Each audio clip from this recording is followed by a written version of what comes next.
These small, unimpressive, deliverable statistics come with NHT executives making substantial salaries.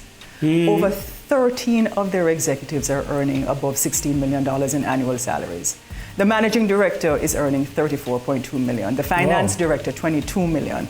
The construction and development director, $21.6 million. The corporate services person is earning $22.1 million. The SGM customer relations person is $22.79 million. And the GM for the company secretariat is $19.4 million.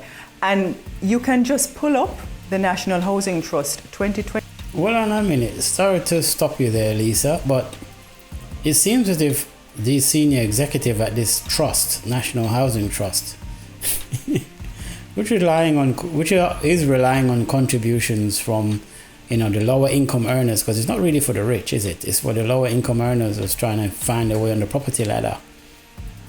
And they're awarding themselves these high salaries. Unless I'm mistaken, isn't some of these salaries that she's quoting more than what the politician them in the government appear getting paid? Anyway, continue.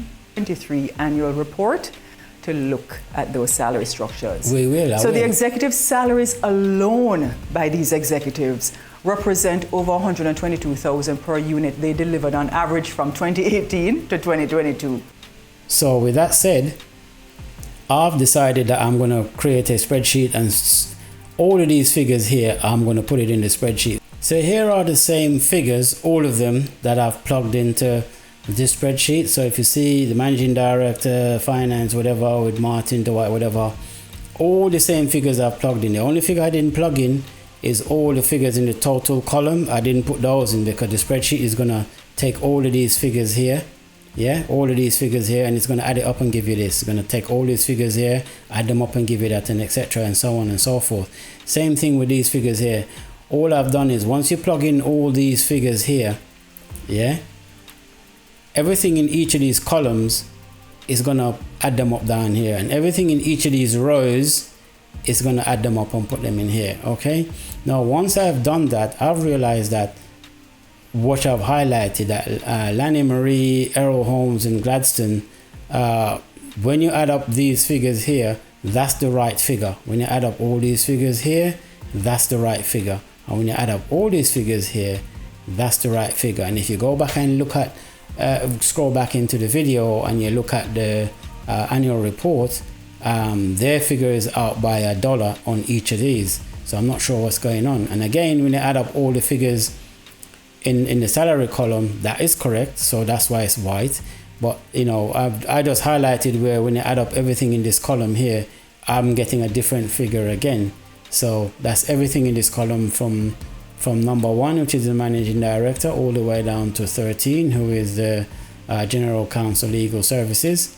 And for each of these columns, this and this is the right figure, but I've highlighted it because on the NHT's website, their annual report is not saying this figure, is saying something different. It's out by about $1 or so.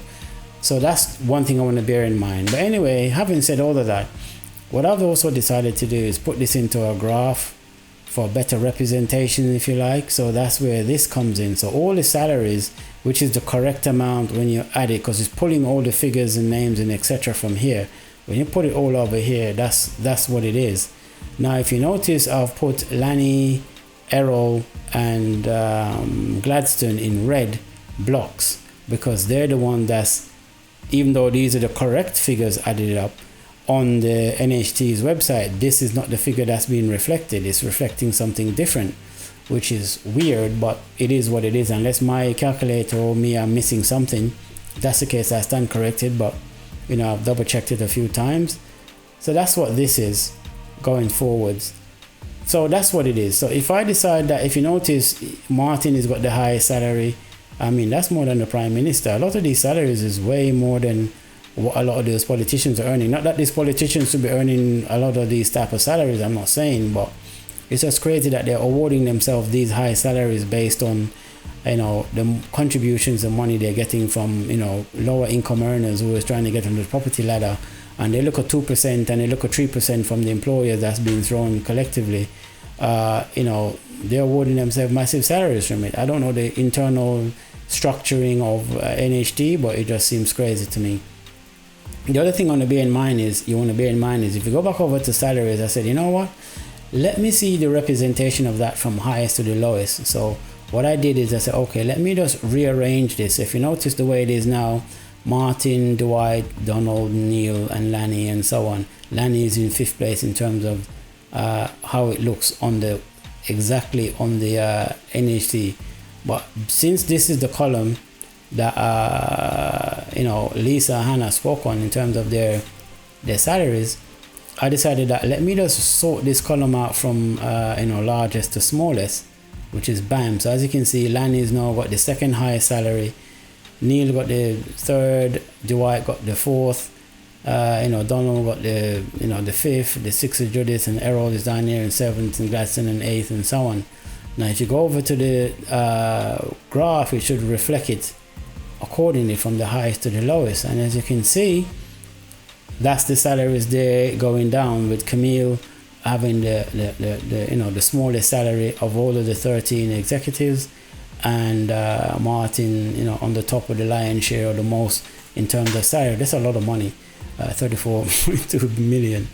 That's crazy for a trust as well. That's supposed to be helping NHT in terms of lower income earners.